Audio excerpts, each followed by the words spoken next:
성도의 처세술이라는 제목으로 함께 말씀을 나누도록 하겠습니다.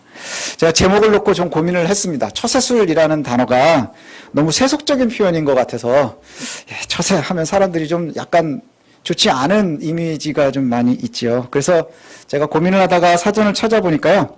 사전에 처세술 이게 이렇게 정의가 되어 있더라고요.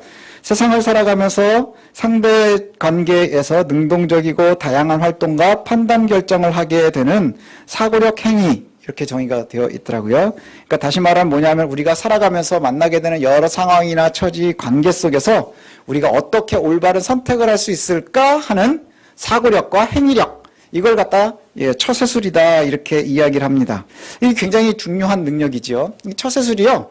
좋은 처세술이 따져보니까 그리스도인들에게 정말 더 중요한 겁니다.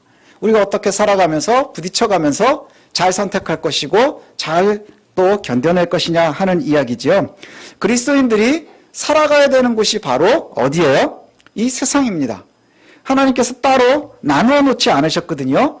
교회라는 영역으로만 딱 나누어 놓지 않으시고요. 우리 그리스도인들은 모두가 세상 속에서 더불어가며 부딪혀가며 부대껴가며 그렇게 살도록 하셨습니다. 그렇기 때문에 더욱더 우리가 처세술이 중요한 듯합니다. 세상의 처세술의 목적은 그냥 성공 이렇게 정의가 되는 것 같아요.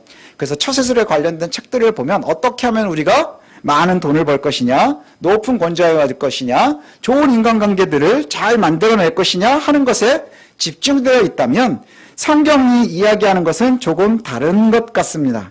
성경은 무엇을 이야기하냐면 예수 믿기 이전과 이후에 달라진 판단 능력을 갖다가 이야기하고 있어요. 우리 그리스도인들은 어떻게 살아야 될까? 그러면 예수를 알기 이전에 죄악에 머물러 있을 때의 모습과 달라진 지금의 우리의 모습을 갖다가 이야기한다는 것이죠. 그래서 저와 여러분들이 꼭 기억해야 되는 것은 뭐냐? 그리스도인들이 세상에서 어떻게 살아가야 될 것인가 하는 그 가장 중요한 기준에 믿음이 있다는 거예요. 예수 그리스도를 믿는 믿음, 예수 그리스도를 말미암아 구원받고 하나님의 나라를 소망하고 있는 저와 여러분들의 믿음, 이것이 그저 생각으로 끝나는 것이 아니라 실제 우리의 삶을 주장할 것이라고 하는 그 믿음, 그것이 근거가 되는 것이죠. 베드로는 이렇게 이야기를 합니다. 오늘 베드로서에는 복음 이전의 삶, 그럼 우리가 복음 이전의 삶과 이후의 삶이 바뀌어야 되는데, 그럼 복음 이전의 삶을 갖다가 뭐라고 정의하느냐 하면 정욕에 따라 사는 삶이다 이렇게 표현을 합니다. 2절에 보니까 그 후로는 다른 사람들의 정욕을 따르지 않고 하나님의 뜻을 따라, 그래서 정욕을 따르는 삶이 바로 예수 믿기 이전의 삶이에요. 예수 믿기 이전의 삶, 그 정욕에 따르는 사람들은 구체적으로 어떤 것들을 이야기하느냐 하니까 3절에 이렇게 이야기를 하고 있습니다. 구체적으로 음란과 정욕과 술 취함과 방탕과 향락과 무법한 우상숭배. 왜 이러한 것들을 갖다가 나열을 했을까? 당시에 로마 시대의 배경에서는요, 이것이 가장 보편적인 일반적으로 흔한 죄의 모습이었다는 것이죠. 음란하고 정욕을 따라다니고 술 취해 있고 방탕하고 그리고 향락을 따르고 무법한 우상숭배가 아주 가득한 세상 속에 살고 있었다는 거예요. 그게 예수 믿기 이전에 우리들의 삶의 모습이다 이렇게 얘기를 해요. 그럼 그리스도인들이 바른 판단을 한다는 것은 그 이전과 다른 삶을 살아야 된다는 것인데, 그럼 예수 믿은 이후의 삶은 뭐가 달라져야 되느냐 하는 거예요. 예수 믿은 사람들이 처세를 어떻게 해야 되느냐 하는 것은 그 이후에 어떻게 달라졌느냐, 성도들의 처세술, 이것이 중요한데 그것은 방탕한 로마 시대의 그 일반적인 문화 속에서 부대끼면서 또 함께 살아가면서 그 경건을 유지해야 되는 극한의 처세를 요구하고 계시는 거예요. 극한의 처세. 아주 극한의 모습이죠. 예. 홀로 경건을 위해서 우리가 아까도 말씀드린 것처럼 산속으로 들어갈 수 없어요. 세상 속에서 부딪히면서 살아가야 합니다. 수도사의 삶을 성경에서도 요구하고 있지 않습니다. 여전히 우리가 살아야 되는 곳은 예수 믿기 이전의 삶과 같이 방탕하고 음란하고 끊임없이 싸우고 술 취한 우상숭배가 가득한 그 세상을 살아갑니다. 그러나 그 속에서 우리는 어떻게 살아야 된다고요? 그렇지 않은 삶을 살아야 되는 거예요. 그렇지 않은 삶. 제가 지난주에 말씀드린 것처럼 전교생이 다 횡단보도를 무단횡단한 후에 선생님들과 애들까지 다 건너지 않고 있는 아이에게 오라고 합류하기를 강요하는 그러한 세상 속에서 우리가 어떻게 살아야 될까? 지금 생각해야 되고 판단하고 행동하는 것, 그게 바로 그리스도인들의 처세라는 거예요. 오늘 본문이 그렇게 이야기하거든요. 4절에 보니까 이러므로 너희가 그들과 함께 극한 방탕에 다름질하지 아니하는 것을 그들이 이상히 여겨 비방한다, 이렇게 얘기해요. 무슨 얘기예요? 극한의 방탕으로 다름질하는데, 악을 향해서 끊임없이 달려가는데 우리가 함께하지 않으면 이상하게 여긴다는 거예요. 이상하게 여긴대요. 왜요? 대세를 따르지 않네 하는 것이죠. 심지어는 뭐라고까지 해요? 비방할 것이다, 이렇게 얘기해요. 비방한대요. 방탕에 함께하지 않는다면 악한 세력들은 성도들을 어떻게 할 거예요? 이상한 눈으로 바라볼 거고요. 심지어는 손가락질하고 비방하게 될 겁니다. 그러나 흔들리지 마십시오. 저와 여러분은 그리스도인이기 때문입니다. 내가 그리스도인이야. 그리스도인이 뭐예요? 우리가 믿는 순간에 우리가 예수 그리스도를 통해서 그냥 순간순간만을 바라보면서 그것에 한정되어서 사는 것이 아니라 하나님께서 이 생과 내 생을 모두 주관하시면서 저와 여러분에게 예수 그리스도의 보혈의 피로 구원한 사람들이 바로 그리스도인인 거예요. 그 그리스도인이 저와 여러분이라는 것이지요. 우리가 바로 그리스도인이라는 거예요. 이게 처세의 제일 중요한 것이에요. 그 자부심이 있어야 되겠죠. 세상이 끝이 올 거예요. 우리의 삶의 끝도 올 거예요. 그때에는 반드시 뭐가 있을까요? 판단이 있어요. 판단이 있습니다. 그것을 성경이 심판이라고 합니다. 잘했느냐 못했느냐를 달아보실 거라는 거죠. 5절에 보니까 이렇게 얘기를 합니다. 4절에서 너희들이 극한 방탕에 함께하지 않으면 손가락질하고 이상하게 여길 거야 하고, 그리고 나서 그 뒤에 바로 이렇게 말씀하거든요. 그들이, 너희들에게 손가락질하는 그들이, 공격하는 그들이 산자와 죽은 자를 심판하기로 예비하신 이에게 우리의 창조주 하나님 앞에 반드시 나아가서 뭘 하게 된다는 거예요? 사실대로 고하리라, 판단받게 될 거라는 거예요. 내가 사실대로 고한다는 게 뭐예요? 네 죄를 내가 알렸다? 자백해봐라? 하면 내가 얼마나 잘못했는지, 내가 무엇을 잘했는지 잘못했는지를 고백하는 때가 올 거라는 것이지요. 결국 하나님 앞에서 선을 비방하고 공격했었던 악한 세력들은 스스로 잘못을 판단받고 심판받는 때가 반드시 온다는 것이죠. 옳고 그름이 갈리게 될 거라는 거예요. 양과 염소가 나뉘게 될 거라는 거예요. 이것을 우리가 알고 있고요. 믿기 때문에 말씀대로 살아야 되는 거예요. 믿지 못하면 따라갈 수 없죠. 그러나 이 날이 반드시 온다는 거예요. 사실대로 고하는 때가 반드시 올 것이라 이렇게 얘기를 합니다. 그래서 성경이 오늘 본문에서 그럼 성도들은 도대체 어떻게 처세해야 되느냐 하는 거예요. 무엇으로 어떻게 처세하면서 살아야 될까? 무조건 나가서 싸우면 이겨야 되느냐? 임전무태의 정신을 강조할 거냐? 요즘에 교회들도 전투력이 되게 상승하고 있거든요. 교회들이 굉장히 전투력을 상승합니다. 그런데 성경은 사실 그런 이야기를 어디에서도 잘 얘기하지 않아요. 성경은 우리에게 끊임없이 요구하는 것이 뭐냐 하면 서로 뜨겁게 사랑하라, 이렇게 말씀하세요. 그 사랑이 모든 것을 덮는다, 이렇게 말씀하거든요. 서로 뜨겁게 사랑하라. 제가 이 뜨겁게 사랑하라를 갖다가 이 번역을 너무 좋아합니다. 뜨겁게 사랑하라, 확 와닿지 않나요? 뜨겁게 사랑하라가 헬라어에 이렇습니다. 아가페 에크테네스, 이렇게 되어 있거든요. 아가페 에크테네스. 너희가 뜨겁게 사랑하라. 아가페는 아시는 단어죠. 알고 있는 단어입니다. 예, 사랑하라. 근데 에크테네스라고 하는 말에 이 에크테네스가 어떤 의미를 갖고 있냐면 열심히, 꾸준히, 성실히, 이런 얘기예요. 근데 그 앞에 에크라고 하는 이 에크 태극권 하는 게 아니고요. 에크라고 하는, 우리 영어로 하면 EK로 쓰일 수 있거든요. 그 에크 접두어는 뭐냐면 이 안에서 밖으로 나오는 걸 의미해요.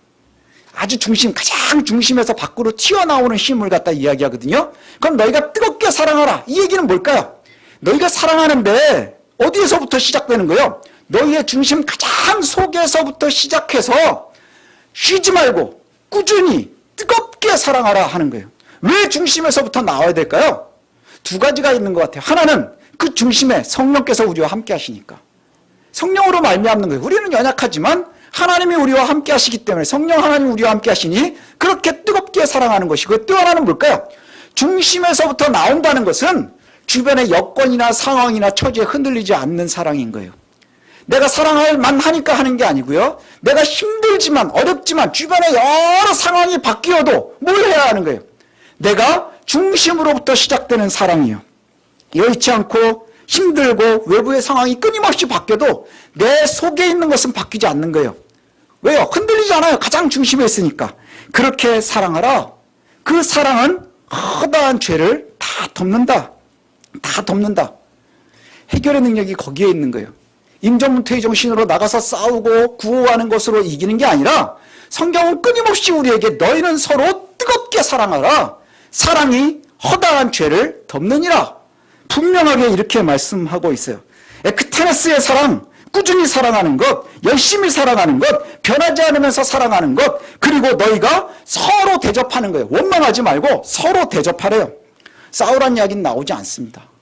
성경은 어디에서도요, 너희가 싸워서 반드시 이기라 이렇게 얘기하지 않아요. 투쟁하라 얘기하지 않아요. 너희가 사랑으로 세상을 덮으라 이렇게 말씀합니다. 사랑은 그래서 기브앤테이크가 아닙니다. 기브앤테이크를 예수님이 요구하시는 순간에 우리는 굉장히 복잡해지는 거예요. 셈법이 복잡해지지 않나요? 기브앤테이크가 아니에요. 또 우리는 세상에서 얘기하면 사랑하면 내가 받은 만큼 돌려줘야 되는 이렇게 생각하죠. 근데 성경은 그렇게 얘기하지 않습니다. 그저 뜨겁게 내 중심에서 그리스도를 따라 사랑하는 거예요. 제가 예전에 목회 처음 시작을 할 때 전도사 때입니다. 제가 초등학생들을 맡은 적이 있는데 그때 되면 요즘은 이제 교회들이 수련회를 못하지만 수련회가 1년에 되게 중요한 행사 기간이에요. 그럼 아이들 뭐 한 2박 3일 이렇게 데리고 가서 수련회하고 하면 재정도 많이 쏟아붓고 선생님들이 노력도 많이 하고 막 이렇습니다. 굉장히 하여튼에 굉장히 힘든 시기, 막 복잡한 시기 막 이렇게 지나갑니다. 너무 은혜 받기도 하고 막 이러죠. 그런데 이게 교육자들한테는, 전도사나 목사들한테는 되게 힘든 시기이기도 해요. 왜냐하면 끝에 꼭 뭐가 탈이 나는 경우가 많거든요. 한 번은 제가 기억이 나는 게 그거예요. 수련회가 끝나고 나서 이제 결산도 하고 다 하고 잘했습니다. 박수하고 다 하고 그리고 선생님들 다 같이 식사도 하고 막 이러고 이제 잘 끝났어요. 그런데 전체 총 진행을 했었던 선생님이 저를 좀 보자고 그래서 제가 이제 만났어요. 그랬더니 자기가 너무너무 지쳤다. 그러는 거예요. 너무너무 지쳤다. 그래서 교사를 좀 쉬었으면 좋겠다. 저는 그때나 지금이나 영원토록 눈치가 없거든요. 그래서 너무 힘들다 그러길래 보니까 얼굴도 너무 안 됐고 그래서 제가 지금도 그러거든요. 그럼 쉬어라. 억지로 하는 것은 쉽지 않으니까 좀 쉬어라. 너무 힘드니까. 그러면 빨리 회복하고 빨리 돌아와라. 잠깐 동안 좀 책임감 같은 것 좀 내려놓고 쉬어라. 그래서 이제 돌려보냈습니다. 기도해주고. 그때 한 2주쯤 지났는데 그 선생님 어머니가 권사님이었는데 저를 좀 보자고 그러시는 거예요. 그래가지고 가서 만났죠. 그랬더니 저한테 섭섭하다. 섭섭해 한다는 거예요. 왜 그러냐? 그랬더니 그렇게 쉬겠다 그러면 붙잡아 줄 줄 알았다고. 다 잡을 줄 알았는데 그냥 쉬라고 그러니까 이제 황당했던 거죠. 그래서 나는 힘들다 그러니까 힘든데 억지로 하면 지치잖아요. 그러니까 뭐 한 주고 2주고 제 입장에서는 한 달이고 쉬었다가 오면 된다. 그랬는데 이제 자기가 그만둔다 그랬으니까 그만두고 이제 오지도 못하고 가지도 못하고 막 그러면서 저한테 섭섭했다고 그러더라고요. 그래서 제가 그럼 와라 다음 주부터.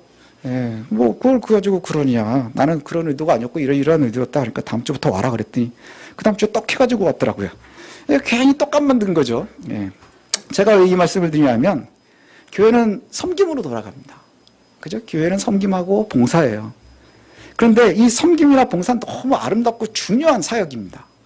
그런데 이게 어느 순간인가 섬김이 봉사가 아니라 노역이 되는 순간들이 생겨요. 노역이 뭐예요? 억지로 끌려나가서 노동하는 거잖아요. 억지로 끌려나가서 노동하는 순간에 뭐가 많을까요?